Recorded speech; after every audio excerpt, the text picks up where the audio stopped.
Welcome back to Tipping Point. I'm your host, Kara McKinney. The gut-wrenching self-immolation of that U.S. airman in front of the Israeli embassy in Washington, D.C. proves an important point, that the extremism stand-down ordered by the Secretary of Defense was only against conservatives and not against, actual enemies of the United States. Because Aaron Bushnell's social media is chock full of support for anti-cop ANTIFA groups and for openly socialist and Marxist-tinged queer revolutionary groups. And yet, it doesn't seem like he got caught up in Lloyd Austin's dragnet.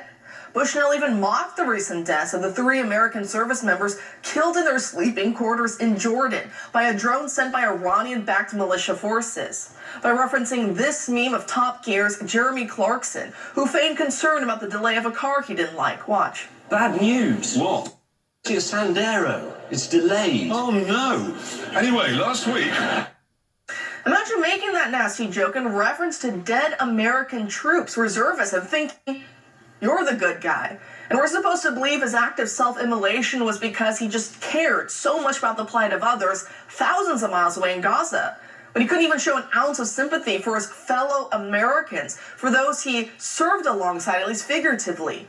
They weren't too far away in Georgia while he was stationed in Washington, D.C., after all. That's a lot closer than where Gaza is. I have a hard time trusting someone who claims to be willing to die for a person they'll never meet or encounter across the globe while gleefully stepping over the bodies of those right in front of them. It exposes to me that their supposed altruism is a dangerous play act. I mean, honestly, would he dare make that joke to the mother of Army Sergeant Breonna Moffett? He looked at me and he said, "I'm sorry, Miss Moffett, but Breonna was killed this morning in a drone attack." And I'm like, my baby, you can't take my baby.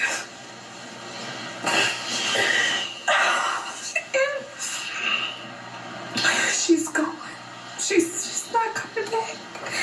When I see her again, it's in her casket. She's not walking through my front door.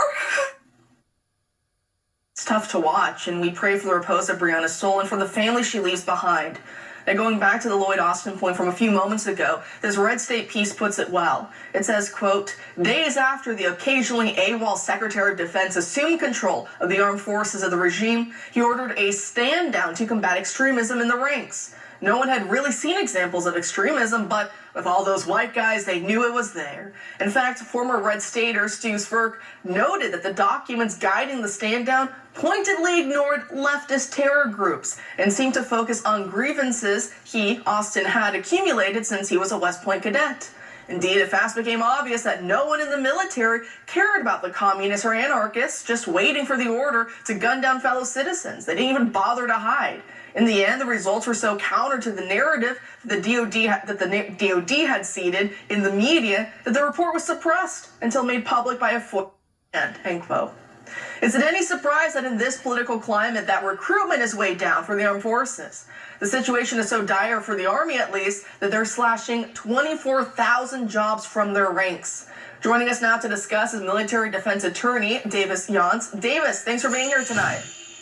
Good evening. So how severe are these job cuts to our military readiness? It is a significant issue, and the best way to understand it is we are talking about 5% of the current end strength of the United States Army. 5%. So while the Department of Defense will do a spin job on this and try to say, oh, these are positions that weren't filled or these are positions that are no longer as current or relevant, it is a significant evidence of failure, a failure of current military leadership, particularly in the Army, to fill the positions and to recruit service members to fill those positions. So this is a leadership failure, no question. It really is. Time and time again, I've seen it by loved ones who've served, that a lot of the young patriotic guys that you want to be, serving in our military, that a lot of them, even if they do join, not as many are joining these days, but those that do, a lot of them go into infantry and other type positions. They work very hard. And there's just a lot of issues with leadership and command. And so a lot of them, they don't renew their contracts. They leave. So there's that retention crisis as well. But, the loved ones I would speak to say, who did stay behind, though, a lot lot of times very liberal, very left-wing, those who hate America, and yet they're sitting there wearing the uniform of the United States government. And because they would get the cushier positions, the better jobs, they weren't out there breaking their back with sweat. So they would renew because why not, right? And so that leads me to what we're seeing with the U.S. airmen who, unfortunately did commit suicide over the weekend. You go through with social media, it's very anti-America, even mocking the deaths, as I mentioned, of those 3 U.S. service members in Jordan. But the key here, though, is he was working in intelligence and in cyber defense. Is this a problem that we're having people who are ostensibly anti-American in such sensitive positions in our government and military? It absolutely is a concern. It raises huge red flags in a lot of areas. I mean, obviously, this individual had signs and indications of mental illness. At best, at worst, clear anti-American communist sympathies and beliefs. And again, he was engaging in an act of protest because of our policy in dealing with a terrorist organization that engaged in horrific attacks on our critical ally, the Israeli people. So all of this is confusing and troubling, but you're looking at someone who's willing to engage in an act like this in uniform that was in these sensitive positions. So obviously we pray for his soul and we hope he was right with God before he did this, but this is deeply troubling. And it's been a pattern. So one of the things, the most difficult things I had to do in my entire military career was sit through this quote unquote anti-extremism training during these stand-down days. It was very, very difficult to do. There are numerous instances throughout our military now where our military members, particularly our junior officers and junior enlisted, are being indoctrinated with Marxist principles, with critical theory and these other things that are anti-American. They are anti-religion. They are anti-Christian faith, Catholic faith. They are attacking these institutions within our military. It's almost a continuation of the indoctrination we see at universities and throughout public schools and government schools. So we shouldn't be surprised when we see these outcomes. And the problem is, as you said, what you're left with in the United States military are people that we don't need or want serving anyway. You have people that are joining now to take advantage of the millions of dollars that come to them so they can get a transgender surgery on taxpayer money,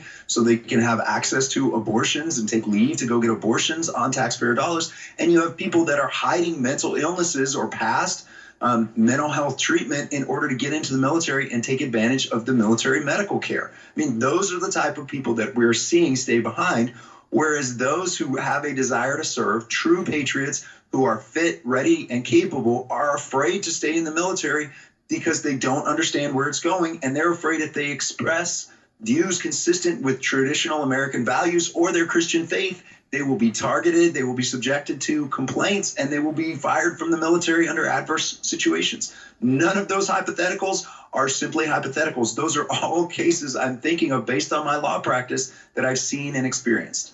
It's just those perverse incentives, really at play, and it just creates this escalatory spiral.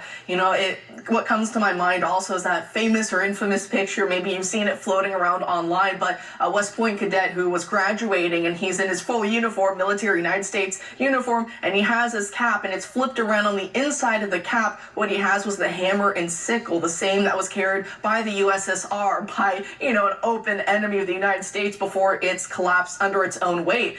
But sadly, like you said, that's where a lot of these incentives are now laying, that they are coming in, they're getting promoted. When Milley was in office, we heard him talking about white rage. Next thing you know, those type books were ending up on the U.S. Navy reading list. So we've seen this play out, right? And you're talking about your own experience with this extremism stand down. Does it seem, reflecting back now with a little bit of time having passed, that it was not even that it was it was hypocritical that, let's say, went after right-wing extremism but not left-wing, but a lot of the times it was just making up extremism that actually didn't exist. Just a regular conservative guy would be maybe pigeonholed as being an extremist, while the guy next door, someone unfortunately like Bushnell with his very open online media history, didn't even raise a single red flag for them. Right. Just like the FBI has specifically targeted certain churches and conservative Catholics, we saw a targeting within the Department of Defense of white Christians and others with traditional values as potential extremists. We have seen training in the United States Air Force where they have specifically said, when you are doing a risk assessment, the most The people that you have to be the most wary of, the people that are most likely to be a predator when it comes to sex crimes within the military, are white males with traditional values, traditional views of marriage. Those are the predators. Those are the people you need to watch out for. So as I reflect on this, as I spend more time thinking about it, it's not that our military as an institution is completely lost. However, there are those within the high levels and those throughout who are seeking to indoctrinate our military members with these Marxist principles, and they are pushing forth an ideology and an agenda that's simply anti-American. And of course, we're having a recruiting crisis because those are some of the loudest voices in our military. You know, you bring to mind also there was an ad for the military in the UK that a lot of people were talking about because same thing, it said, you know, if you see something, say something, report sexual harassment within the ranks of the military. But the image that was being used, though, was a small, petite female, and yes, she was white, and she's the one trying to leer over at a man who's much larger than her, is muscular, and was non-white, and everyone went, wait a second, is that really the you know, what we're seeing happen right now, that it's a bunch of these little women and they're the ones running around doing these sexual harassing when it comes to the military? So you're right, the propaganda is rife. And, you know, my loved ones who served, you know, they still love the Marine Corps. They love the branches of the military. It just hurts them so much to see it being used and weaponized against itself, against its core values. So hopefully we can start righting this ship soon before, I don't know, maybe something pops off with China. But Davis, thanks for joining us tonight. Thank you. Take care. And